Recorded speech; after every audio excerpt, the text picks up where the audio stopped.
ফেব্রুয়ারিতে জাতীয় নির্বাচনের বিষয়টি নিয়ে ইউরোপীয় ইউনিয়নের পক্ষ থেকে স্বস্তি প্রকাশ করা হয়েছে বলে জানিয়েছেন বিএনপির স্থায়ী কমিটির সদস্য আমির খসরু মাহমুদ চৌধুরী।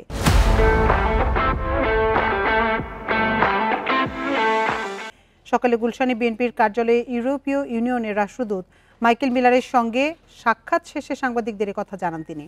আমির খসরু জানান, বৈঠকে শ্রমিকদের অধিকার, জবাবদিহি এবং সংসদের কার্যকর ভূমিকা নিয়ে আলোচনা হয়েছে। ইউরোপীয় ইউনিয়ন আশা করছে ভবিষ্যতে সংসদ আরও স্বচ্ছতা ও জবাবদিহির সঙ্গে পরিচালিত হবে। বিচার বিভাগের নিজস্ব সচিবালয় প্রতিষ্ঠার প্রয়োজনীয়তা নিয়েও ইউরোপীয় ইউনিয়নের সঙ্গে আলোচনা হয়। এতে অর্থায়নের আগ্রহ প্রকাশ করেছে সংস্থাটি।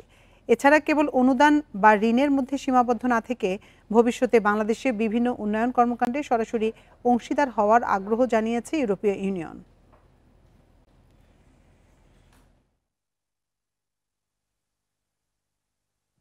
সবার আগে নির্বাচন নিয়ে আলোচনা করেছেন।